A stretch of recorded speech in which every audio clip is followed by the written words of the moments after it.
Y ahora, bueno, les voy a dar el pase a Alejo Redondo, Nahuel Fleitas y Fede Tusa, que ellos nos van a contar acerca de la protección de los datos personales. Hola, ¿cómo están todos? Mi nombre es Nahuel Fleitas, espero que anden bien. Como bien dijo la profesora, les vamos a hablar sobre la Ley de Protección de Datos Personales. Listo.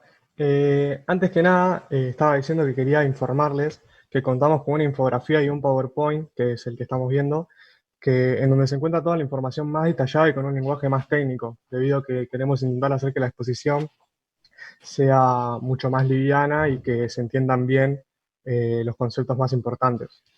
Esta exposición surgió debido a que realizamos un trabajo de investigación, ya que como profesionales debemos regirnos y estar al tanto del marco legal actual de nuestro país o del país que le estemos prestando el servicio, ya que entre países la ley tiene pequeñas diferencias y que también con el paso del tiempo se va actualizando la ley. Este tema, que es el de tratamiento de datos personales, a nosotros es muy cercano a nosotros, debido a que somos los principales responsables de los servidores de datos o de los bancos de datos, y un mal tratamiento de los mismos puede causar daños muy severos a una persona o a una organización. Debido a esto, en el año 2000 se creó esta ley, que es la 25.326. El principal objeto de la ley sería la protección integral de los datos personales. ¿Qué son los datos personales? Los datos personales son aquellos datos o información que nos permiten conocer la identidad de la persona en cuestión. Y el enfoque principal de la ley es el proteger el derecho a la intimidad y al honor de la persona. Esta persona puede ser física o jurídica también. La ley posee varios principios, los cuales se deben cumplir todos, y hoy vamos a nombrar 5 de ellos que creemos que son los más importantes. El primer principio habla y cita que los datos de las personas que están siendo sometidos a tratamientos deben ser ciertos, adecuados, pertinentes y no excesivos en cuanto al ambiente y a la finalidad. ¿Qué quiero decir con esto de no excesivos en cuanto al ambiente y la finalidad?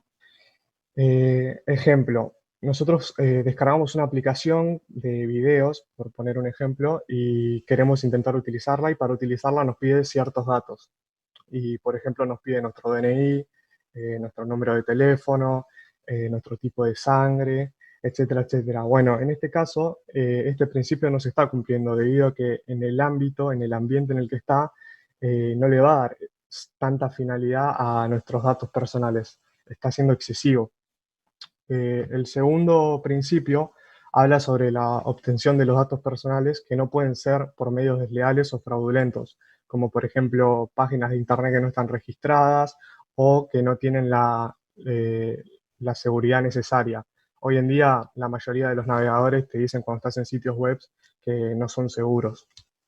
El tercer principio habla sobre que el tratamiento de los datos de las personas no pueden tener una finalidad distinta con la que se motivó su obtención. Es decir, si imaginemos que vos querés crear una cuenta en un programa de un banco y te piden tu número de teléfono por seguridad de que perdés la contraseña y te la puedan restablecer con el número de teléfono, y vos lo das, y después a ese número de teléfono lo usen para hacerte promoción de cosas que no tengan nada que ver con el banco. En este caso, con la finalidad que vos entregaste, tu dato personal, que en este caso es el teléfono, no fue la de promoción de objetos o cosas, sino que fue con la finalidad de darle más seguridad a tu cuenta. El cuarto principio es uno muy importante y que dice que todos aquellos datos personales que estén parcial o completamente inexactos deben ser suprimidos, sustituidos o, en su caso, completados o corregidos por el responsable de la base de datos o del tratamiento de los mismos. Es muy importante, ya que cualquier persona puede pedir la corrección de sus datos personales, y nosotros, como principal responsable, somos los que vamos a modificar la base de datos. El quinto principio y último es uno de los más importantes, ya que la ley lo tiene como fundamento principal de la misma, y este principio lo va a dar mi compañero Alejo Redondo, y les va a comentar sobre el mismo. Bueno, Nau, muchas gracias. Bueno, como dijo Nahuel, es fundamental el tema del consentimiento. Sin el consentimiento del interesado, del titular de los datos, no se puede tomar como lícito el tratamiento, es decir, no puede empezar, caería en una ilicitud. Así que lo primero que debe hacer el responsable a la hora de iniciar el tratamiento, antes de iniciar el tratamiento en realidad, es presentar la solicitud de consentimiento al titular de los datos de una forma que sea clara y fácil de entender para la gran mayoría de la población, es decir, no le tiene que presentar la solicitud de los datos en términos que pueda entender, que no necesite tener conocimiento en leyes, ¿sí? Bueno, esta solicitud tiene que determinar toda la información acerca del tratamiento. Por esto mismo, el interesado puede rechazarlo, ¿verdad? Bueno, pero es eso. Yo quiero recalcar que que el consentimiento es estrictamente necesario para considerar lícito el tratamiento. Sin embargo, existen casos en los que no es necesario. Por ejemplo, estos pueden ser si el tratamiento es necesario para la ejecución de un contrato en el que el interesado es parte, ¿no? Esto suele ocurrir en situaciones, en relaciones de negocio. Otro ejemplo es si el tratamiento es necesario para proteger los intereses del titular. Por ejemplo, también si el tratamiento se trata de operaciones que realicen, suponete, entidades financieras, ¿sí? Bueno, los datos vienen de fuentes de acceso libre. Puede ser, por ejemplo, las deudas de una persona que las podés conseguir en la página del Banco Central. Todas esas páginas, todos esos datos se pueden averiguar. Te pueden servir para un tratamiento y no necesita el consentimiento del titular. Bien, voy a hablar de algunos derechos ahora que tiene el interesado en calidad de titular. Uno de ellos es el derecho a la supresión. ¿Qué quiere decir el derecho a la supresión? Que una vez finalizado el tratamiento, el interesado tiene el derecho a que sus datos personales sean olvidados. Es decir, cuando termina el tratamiento, sus datos se borran del banco de datos. Ojo, pero porque también tiene el derecho a la limitación de los datos. Esto quiere decir que puede solicitar que los datos sean conservados, pero que no se pueda aplicar ningún tratamiento a ellos. Esto puede ser por diversos motivos, porque también, por ejemplo, puede ser si es necesario que se pause el tratamiento porque los datos son inexactos. Bueno, el interesado los puede corregir. También puede ser que el tratamiento sea ilícito, entonces el interesado dice, bueno, no se hace ningún tratamiento, pero los datos se guardan hasta que se considere lícito el tratamiento. O también puede ser que el responsable finalice el tratamiento o bien no necesite más de los datos, pero el titular por algún motivo quiere conservarlos. Por ejemplo, puede ser por la formulación o la defensa de reclamos. Alguna forma de llevar a cabo la limitación del tratamiento puede ser restringiendo el acceso a los datos o moviéndolos a otro banco de datos de manera temporal. Bueno, otro derecho que tiene el titular es el derecho a la información. Esto quiere decir que tiene derecho a saber en qué va a consistir el tratamiento, sobre sus datos en el banco de datos y también sobre la identidad de los responsables que van a llevar a cabo el tratamiento. Si el titular decide pedir esta información, el responsable deberá brindársela dentro de los 10 días hábiles desde que se lo pide. Bueno, voy a pasar al último tópico de mi exposición, que habla sobre las medidas de seguridad que debe tomar el responsable. Estas tienen que garantizar la seguridad y la integridad de los datos. Una medida fundamental, que también, igual de importante que como el consentimiento del titular, es que para considerar lícito el tratamiento, el banco de datos tiene que estar inscrito en un registro habilitado, que cumpla con todas las condiciones de seguridad e integridad. Más allá de esto, también el responsable debe tomar medidas técnicas rigurosas de seguridad. Es esencial esto para evitar generar un daño en una persona, ¿sí? Bueno, también el responsable es quien debe hacerse cargo de todos los procesos que se lleven a cabo en el tratamiento. O sea, si ocurre una vulnerabilidad en la seguridad de los datos, correrá por su cuenta. Por ejemplo, como pasó hace poco más de 2 semanas, la Dirección Nacional de Migraciones sufrió un ataque de ransomware. ¿Qué es un ataque de ransomware? Es un tipo de ataque llevado a cabo por hackers que, bueno, mediante un programa, encriptan el acceso a los datos, a los archivos de un sistema operativo. Bueno, Migraciones sufrió este tipo de hackeo y le fueron restringidos los datos de muchas personas y bueno, los hackers pidieron un rescate de 76 millones de dólares por esto. Lógicamente Migraciones no puede ceder a esto, ¿verdad? O sea, tuvieron que hacer la denuncia y bueno, no, y se publicaron los datos, los hackers publicaron los datos, o sea, no le pueden pagar 76 millones de dólares a un grupo de hackers porque, a ver, Migraciones es una entidad pública, no puede contribuir con un delito, ¿sí? Bueno, después de esto, el responsable del tratamiento de datos tuvo que ser destituido de su cargo. Bueno, hasta acá llega mi presentación. Le doy la palabra a Fede, que va a hablar sobre la transferencia internacional de datos y va a hacer hincapié en algunas diferencias entre la ley que rige en Argentina y el Reglamento General de Protección de Datos Europeo. Bueno, muchas gracias, Sale. Como dijo mi compañero, yo les voy a hablar sobre la transferencia internacional de datos. Es decir, ¿qué ocurre cuando nuestros datos salen de la jurisdicción de Argentina y van a otros países? Un ejemplo puede ser el de nuestros datos y nuestros contactos de WhatsApp, que la empresa se encuentra radicada en Estados Unidos. Bueno, la ley argentina solo permite la transferencia a aquellos países que cuenten con un nivel de protección adecuado, tales como la Unión Europea, Uruguay, Israel, etc. Pero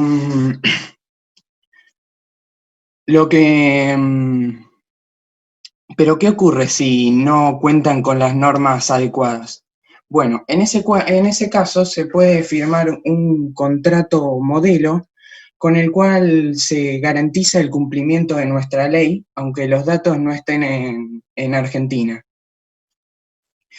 Además, Argentina, por el marco legal que ofrece sobre el tratamiento de datos personales, es considerado que tiene un nivel adecuado de seguridad para transferir datos a otros países como la Unión Europea, por ejemplo. Pero a diferencia del RGPD, el Reglamento General de Protección de Datos de la Unión Europea, la ley argentina no contiene una disposición de los criterios por los cuales se considera que un país tiene un nivel de protección adecuado.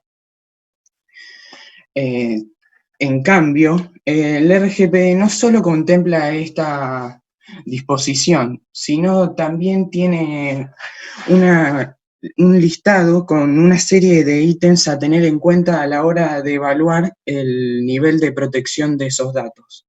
Además, en caso de que no tenga un nivel de protección adecuado, el RGPD cuenta con un segundo listado en el cual estarán las garantías que puede ofrecer ese país para hacer válida la transferencia.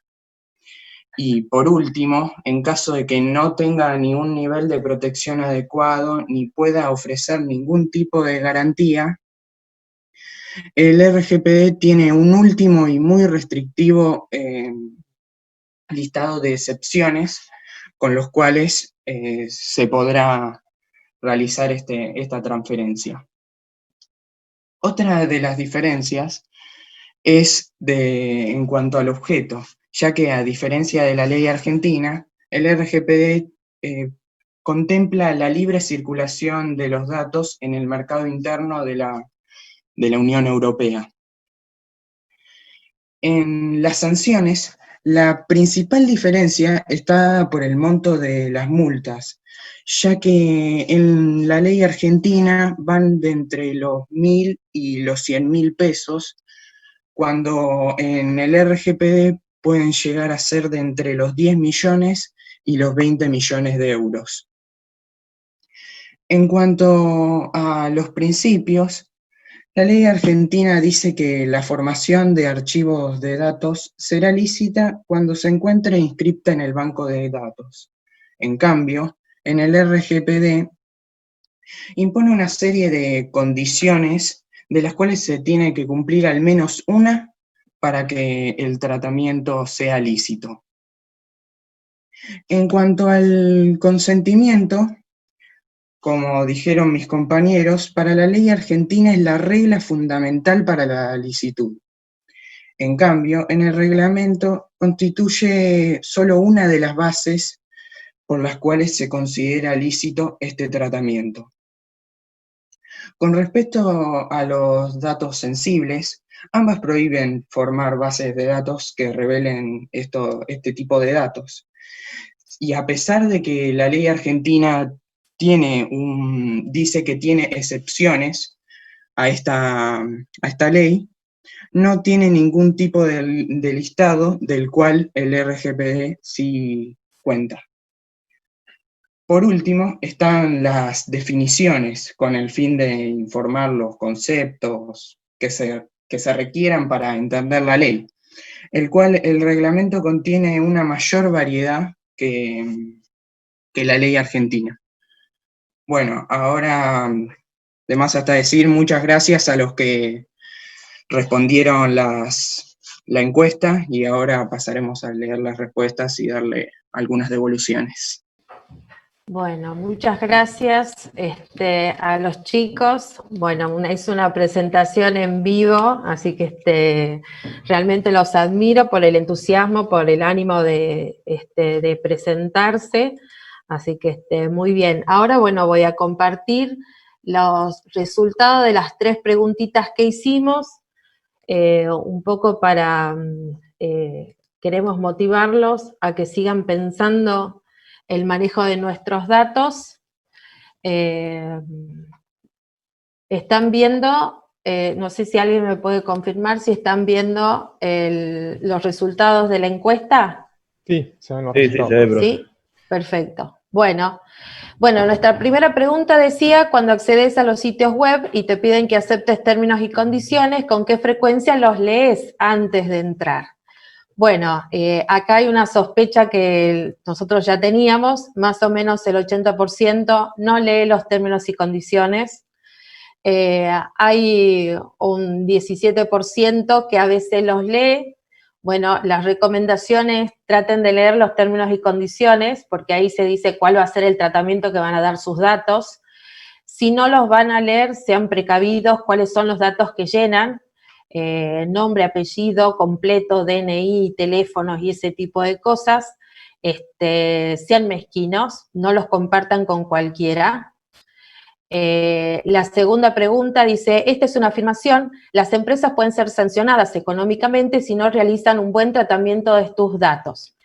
Entonces preguntamos si, bueno, acá dice, más o menos el 50% lo intuye, el 30% lo sabía, conoce la ley, eso es algo muy positivo, o sea, saber cuáles son nuestros derechos, como digamos de manera individual, y después como profesionales que vamos a estar gestionando las bases de datos, esto es muy importante. Y luego acá esta pregunta que también es muy alentadora, porque dice, en la Argentina hay una ley de protección de datos personales. Entonces, la protección de las bases de datos de clientes de una empresa será responsabilidad de, acá un 10% dice del área de legales, un 35% dice del área sistemas, un pequeño porcentaje del área ventas y casi la mitad supone que es de toda la empresa. Es decir, que hay un buen nivel de conciencia porque efectivamente el cuidado de los datos que fluyen a través de todas las organizaciones es responsabilidad de todos los miembros de la empresa. No solamente de legales, porque hay un marco legal que ampara esta protección, tampoco es responsabilidad exclusiva de sistemas. Sistemas lo que va a hacer es simplemente aportar las medidas técnicas necesarias para que estos datos tengan el nivel adecuado de integridad, disponibilidad y confidencialidad.